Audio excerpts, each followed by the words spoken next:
êtes en France, vous suivez Zoom Eco Live depuis Kinshasa, capitale de la République démocratique du Congo. Mesdames, Messieurs, bienvenue à vous. C'est un grand plaisir pour nous de vous retrouver une fois encore pour se fixer sur les avancées de l'économie nationale. Aujourd'hui spécialement, nous allons nous baser sur des projections d'ici fin 2025. D'abord concernant le taux de change, ensuite l'inflation, puis nous prendrons ce montant de plus de 3 milliards de dollars américains de finances extérieures attendu d'ici la fin de l'année. Mais avant d'y arriver, on va prendre les nouvelles en bref et l'on se retrouve juste après pour la suite du programme. Restez branchés. La Banque centrale du Congo a annoncé avoir vendu le 18 août 2025 un montant de 50 millions de dollars américains aux banques commerciales au taux de 2776 francs congolais pour un dollar américain. Cette opération vise à contenir le pression sous le franc congolais et à rassurer le marché. Selon les experts, cette intervention traduit la volonté de la BCC de limiter la volatilité du taux de change dans un contexte marqué par des tensions inflationnistes et une forte demande en devises. C'est un signal de fermeté envoyé aux acteurs économiques, mais il s'agit d'un mécanisme conjoncturel. Plus de détails sur Zoom-Coponet. Le marché international du cobalt, l'un des principaux produits miniers exportés de la République démocratique du Congo, enregistre une progression notable au cours de ce dernier mois. Selon les données publiées par la Banque centrale du Congo, dans sa note de conjoncture économique, le prix de ces minéraux stratégiques se maintenu au cours de la dernière semaine de juillet 2025 à 32 650 $ la tonne, un niveau identique à celui observé à la première semaine du mois d'août 2025. Le ministère des Affaires étrangères a annoncé l'ouverture de nouveaux centres de capture pour l'acquisition de passeports biométriques dans plusieurs grandes villes du pays. Selon une communication officielle, ces structures sont désormais opérationnelles à Kolwezi, Mbuji-Mayi, Bunia et Kindu. Cette initiative s'inscrit dans le cadre de la politique de modernisation et de rapprochement de services publics aux citoyens. Plus de détails sur Zoom-Coponet. Le ministre du Commerce extérieur, Julien Paluku Kaongia, a annoncé la suppression définitive de la taxe de 10 $ américains par tonne imposée sur le produit agricole destiné à l'exportation. Cette décision vise à répondre aux préoccupations exprimées par les exportateurs et à renforcer l'amélioration du climat des affaires en République démocratique du Congo. Cette mesure intervient après de nombreuses dénonciations formulées par l'Association des exportateurs de cacao et de café ainsi que par la Fédération des entreprises du Congo, notamment au niveau de son groupement territorial de Béni. Liste aux détails sur Zoom-Coponet. Nous parlons de ce fait de la situation du cours de change en République démocratique du Congo, en particulier dans la capitale Kinshasa, mais également pour ce nouveau numéro, nous aurons droit aux projections de taux de change et de l'inflation d'ici fin 2025 avec Judith Unamaka pour le compte des chiffres clés. C'est juste après ceci.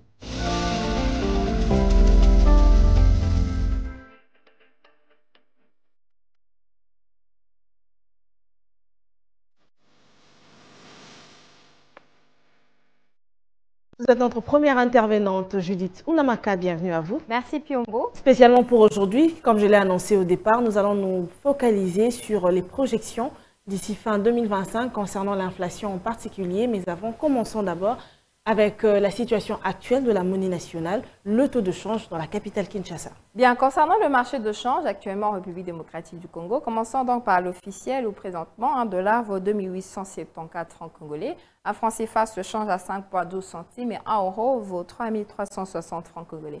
Maintenant, prenons le cas du marché parallèle, nous sommes focalisés particulièrement à Kibatseke. Dans ce lieu, un dollar revient à 2850 francs, un franc CFA se change à 5,20 centimes. Et 1 euro s'interchange à 3365 francs congolais. Voilà, Unamaka, des précisions sur ce qui a été annoncé au départ concernant l'estimation de la monnaie nationale d'ici fin 2025. Et aussi, nous savons bien évidemment qu'il y aura un changement observé, mais à combien s'établira-t-elle cette monnaie nationale et par quoi se justifiera justement ce changement? Concernant les projections du gouvernement de la République démocratique du Congo sur le taux de change en RDC d'ici fin 2025, notons tout d'abord que la monnaie nationale pourrait se déprécier face au dollar américain de 1,5% en 2025 contre 8,8% en 2024, sur fond notamment d'une amélioration du solde du compte courant et du renforcement justement de la coordination entre la politique monétaire et budgétaire. Alors, le taux de change moyen va se situer à hauteur de 2 954,4 francs congolais pour 1 dollar américain en 2025. et pour celui de fin période atteindrait 2976,6 francs congolais pour 1 dollar américain. Nous parlons toujours de la fin de l'année 2025. Dites-nous à combien ou à quel niveau se situera l'inflation? Pour ce qui est des projections sur l'inflation, d'ici fin décembre 2025, notons que l'inflation devrait enregistrer une décélération continue en 2025 et cette décélération résulterait notamment du maintien du dispositif de politique monétaire appliqué depuis 2023 en vue justement de rencontrer les engagements pris par le gouvernement de la RDC dans le cadre de la facilité élargie de crédit. Et ce dispositif s'appuie justement sur un resserrement de la politique monétaire à effet de tempérer les tensions observées sur les marchés des biens et services. On va finir avec le taux d'inflation moyen annuel qui passerait de 17,5% en 2024 à 10,3% en 2025 à fin période. L'inflation devrait ralentir à hauteur de 9,2% en 2025 contre 11,3% en 2024. Merci à vous Judith pour ces précisions. J'espère déjà vous retrouver prochainement pour un nouveau numéro des chiffres clés. Merci à vous Piombo, c'est toujours un plaisir. Dossier sur table à présent avec Adassa Grace qui, elle, se base sur la loi des finances rectificatives de l'exercice en vigueur, en nous parlant bien sûr de ce montant, plus de 3 milliards de dollars américains de financement extérieur attendu. Nous aurons les détails quand elle sera sur ce plateau.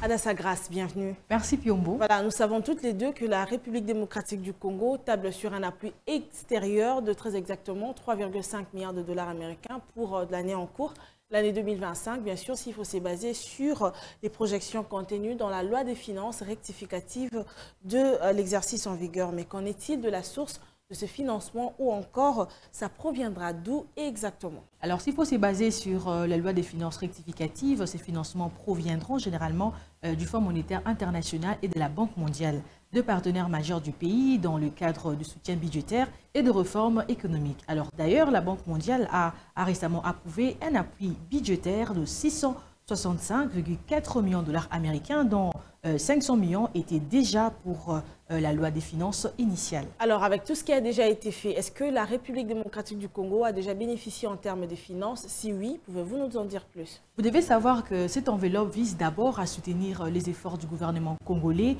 dans l'amélioration de la gouvernance économique, dans le renforcement des finances publiques et l'appui aux réformes sociales et structurelles. Alors, parallèlement, la République démocratique du Congo bénéficie d'un nouveau programme conclu avec le Fonds monétaire international, articulé autour de deux instruments, notamment la facilité élargie de crédit d'un montant global de 1,8 milliard de dollars américains, destiné justement à renforcer la stabilité macroéconomique et à soutenir les réformes structurelles, et aussi du Fonds pour la résilience et la durabilité, doté d'une enveloppe totale de 1,1 milliard de dollars américains qui doit appuyer le pays dans ses efforts d'adaptation face aux vulnérabilités climatiques et économiques. Au total, ces deux instruments représenteront un portefeuille de 2,9 milliards de dollars américains, dont une partie significative sera consacrée aux appuis budgétaires. Avant de se dire au revoir, j'aimerais qu'on épingle un point sur la première revue du programme. Qu'est-ce qui a été fait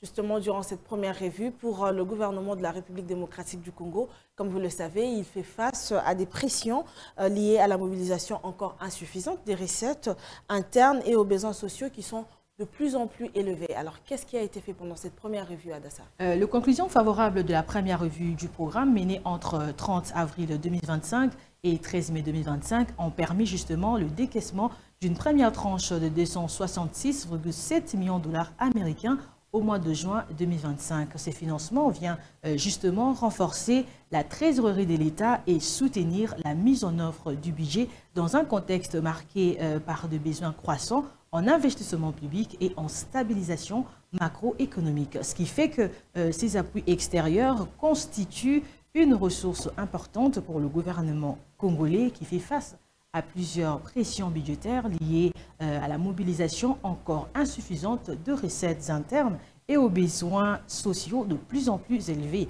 Mais ils ne s'arrêtent pas là, ils traduisent également la confiance renouvelée de de partenaires financiers internationaux dans les efforts de réforme engagés par Kinshasa.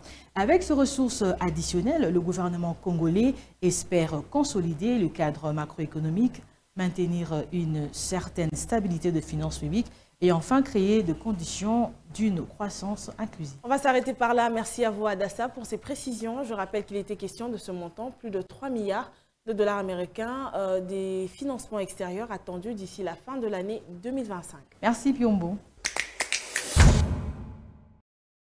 Et puis ce discours du ministre de la Formation professionnelle, Marc Ekila, à l'occasion du lancement de la 5e édition des épreuves certificatives nationales de fin de formation professionnelle ici en République démocratique du Congo, qui se tiendra bel et bien du 20 au 31 août 2025. Suivez. Mesdames et messieurs du monde de la formation professionnelle en République démocratique du Congo, chers apprenants, vous qui êtes prêts pour passer les épreuves certificatives, je me présente aujourd'hui devant vous pour vous faire savoir que le gouvernement de la République a pris toutes les dispositions pour que cette fois-ci, les épreuves que vous avez attendues à la suite de la prorogation vont se tenir effectivement du 20 au 31 août 2025 sur toute l'étendue de la République démocratique du Congo. Pour rappel, ce ministère est conçu pour vous, les techniciens, les hommes de profession, pour doter la République démocratique du Congo non seulement de la main-d'œuvre qualifiée, mais aussi des techniciens outillés, susceptibles de participer au développement non seulement de la République démocratique du Congo, mais aussi de l'Afrique, pourquoi pas du monde. Vous constaterez avec moi que le ministère de la formation professionnelle est passé dans une phase de réforme, dans une phase de sa refondation et dans une phase où il est appelé à jouer pleinement son rôle. Et dans cette perspective, vous avez suivi, et je suis sûr que vous en avez été convaincus, d'entendre de la bouche du premier d'entre nous, j'ai cité son Excellence, Monsieur le Président de la République, Félix Antoine Tshisekedi Tshilombo, lors de la 51e réunion du Conseil des ministres, donner des instructions claires à tous les gouvernements de consacrer désormais dans des projets structurants de grande importance une place prépondérante à la formation professionnelle. Ce qui veut dire que notre pays est appelé à produire une main-d'œuvre de qualité. Ce qui veut dire que les apprenants doivent se montrer assidus pour bénéficier de cette grande opportunité que le président de la République, chef de l'État, vient d'accorder au monde et au secteur de la formation professionnelle.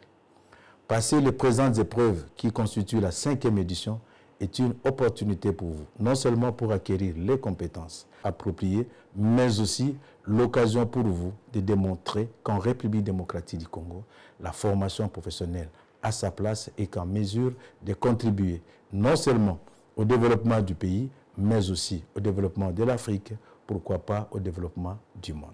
Par là, je lance un appel solennel à tous les apprenants, confiants des enseignements que vous avez suivis, confiants des pratiques que vous avez faites. C'est le moment de démontrer, de restituer à la nation ce que la nation vous a donné. Je reviens encore ici pour mettre un accent particulier sur l'engagement du gouvernement de tenir continuellement ces épreuves au moment où les conditions socio-économiques du pays sont difficiles. Mais je tiens à préciser que ces épreuves vont se dérouler sur toute l'étendue de la République démocratique du Congo. Cette année-ci, ou lors de cette 5e édition, l'augmentation significative de 49% des participations en est une indication que le monde de la formation professionnelle attire et le visage de ces ministères change de plus en plus. Cette année, nous avons 34 006 candidats qui vont participer à travers diverses filières, mais nous signalons l'introduction de 15 nouvelles filières qui n'ont jamais fait l'objet des épreuves lors des éditions précédentes. Je voudrais saluer particulièrement les jeunes filles de notre pays qui ont décidé d'embrasser le monde de la formation professionnelle, comme l'attestent les chiffres que je venais d'annoncer tantôt. Et dans ces chiffres-là, vous avez 12 546 filles qui ont décidé d'affronter le monde de la formation professionnelle, de se faire former dans le métier autrefois dit des hommes. Et une fois de plus, avec les encouragements du gouvernement, du chef de l'État, de la Première ministre, je vous souhaite plein succès et la République compte sur vous. Suivez-moi tout le jour à travers Zoom Wende sur Zoom Eco Live. Abonnez-vous sur notre chaîne YouTube. Zoom Eco Live, la référence de l'actualité économique en RDC. Et à présent, la rubrique qui arrive, c'est Zoom Wende qui nous sera présentée par Naomi Kandé, avec elle nous avons droit à noter les prix des biens et services retrouvés en République démocratique du Congo, particulièrement dans la capitale Kinshasa. Suivez ce nouveau numéro.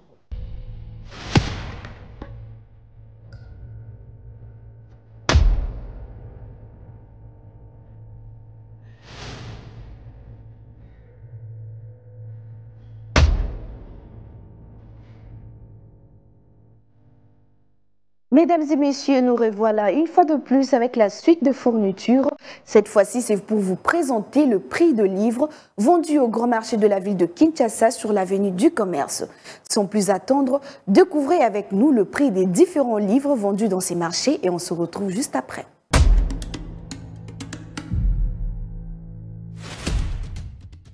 Débutons notre marché du jour avec le livre À nous le français qui varie entre 25 000 francs et 30 000 francs. Tout en dépendant d'un vendeur à un autre. On retrouve également le livre À nous les maths qui se fixe à 28 000 francs. Pour ceux qui utilisent les livres de sciences, c'est mon merveilleux, cela revient à 25 000 francs congolais. Le livre de conjugaison Bécherel revient au prix de 60 000 francs congolais. À nous l'école à 20 000 francs. Toujours au même endroit, on découvre le livre de physique 4 qui se vend à 25 000 francs. Physique 6 à 26 000 francs congolais.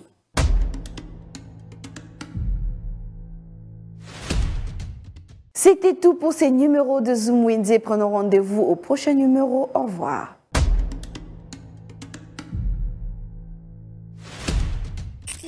Les rendez-vous économiques, c'est dans l'agenda sur Zoom Eco Live.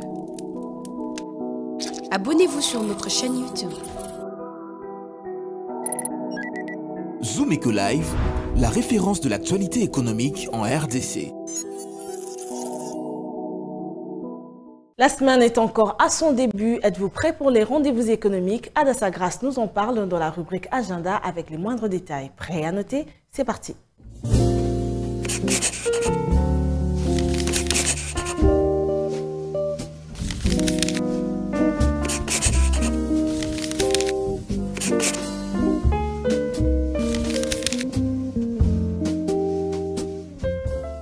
Bienvenue à l'agenda. Voici les activités économiques. La conférence internationale de Tokyo sur les développements de l'Afrique se tiendra à Yokohama du 20 au 22 août 2025. Les axes majeurs de cette édition sont notamment le renforcement de capacités industrielles africaines, conditions essentielles pour stimuler les exportations, favoriser la croissance inclusive et contribuer à la stabilité du continent. À notre rendez-vous à prendre, il s'agit du grand salon de l'agrobusiness et du digital qui prépare la 4e édition du 20 au 21 août 2025 à Lubumbashi et mettra un accent particulier sur la modernisation de l'agriculture par les secteurs connexes. Cette fois-ci, Reflex Concept, à son tour, prévoit un atelier pro en maîtrise de cérémonie en date du 21 au 22 août 2025. La participation à cet atelier est gratuite, sans oublier 15 $ comme frais d'inscription.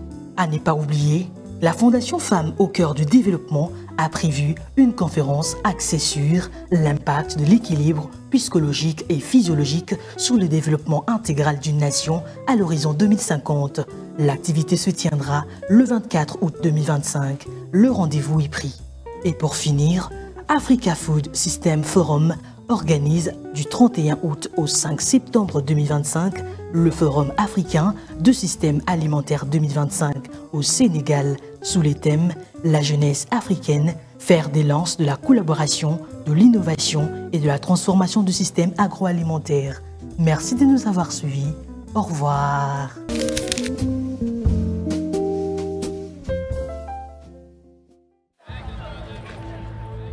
C'est art de se tirer d'affaire, de faire face à la crise, de bricoler, de trouver des solutions avec ce qu'on a sous la main.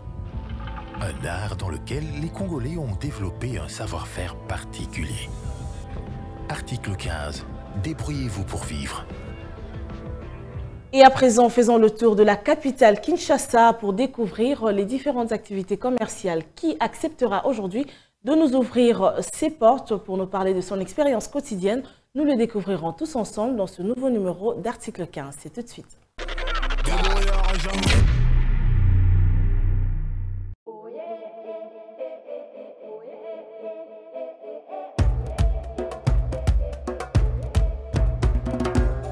Na bandiango bana 2018 oza déjà 3e année na ngango na ok na vandaki na talaki pona biso ba kina to sala so to molika meloko ezo esali moi succès biso to tchaka lisu pe na vandaki na bulaki na monite bakotwa ba tsangu kuna ba wana ezo tekama nde na zwaki moi fona nga muke na kendaki na sombaki nde na kitena ngo koto pe sali nga pe moi garçon yango na office wana. Bon, ils allaient pour na chauffeur, pour na moi et mon moukongo ko vanda, ils ont traité ba biloko wana tout.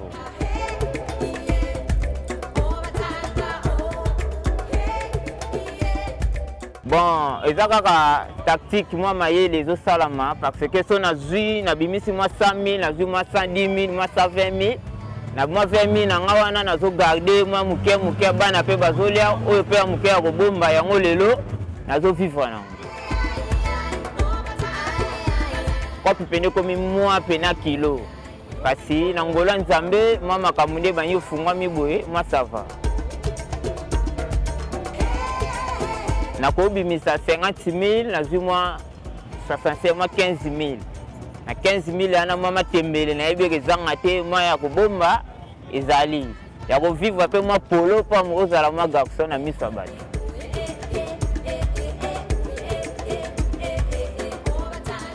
Conseil na ngeza kaka na ba jeune wana oni surtout bazo sa ba kuluna ko botola ba mama biloko ezana ngona litomba te. C'est totali lelo opération kuluna bazo kende parce que misusu pona bozangi maele bozangi boyeba nde bakomba se comme ko se retrouver tina bakanya maku o baya to concentré maele kaka mwa mukezo swa nzambe pa ko sungu.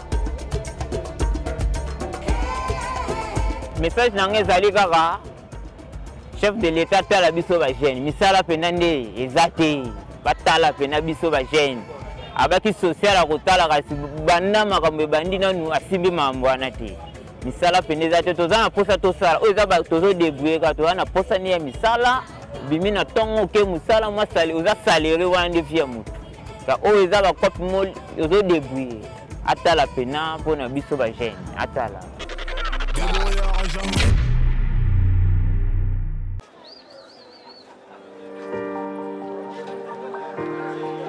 Dans les détails du marché, nous avons appris à vous connaître, à vous comprendre et vous apporter plus de lumière. Désormais, avec vous, c'est parti pour un voyage de rêve vers une destination meilleure. Ensemble, découvrons le civisme fiscal et la bonne gouvernance dans la gestion de la Res Publica grâce au décryptage de l'actualité économique du pays avec des chiffres clés. Avec une équipe de professionnels, découvrez le quotidien des Congolais en exclusivité à travers des dossiers et analyses approfondies. Zoomeco TV, la référence de l'actualité économique en RDC. Et voilà, nous sommes déjà à la fin de cette édition. Merci à vous d'avoir été nombreux à nous suivre et merci de nous rester fidèles. Retrouvons-nous prochainement pour des avancées économiques de la République démocratique du Congo et ce sera fait avec le même plaisir. D'ici là, portez-vous bien. Au revoir.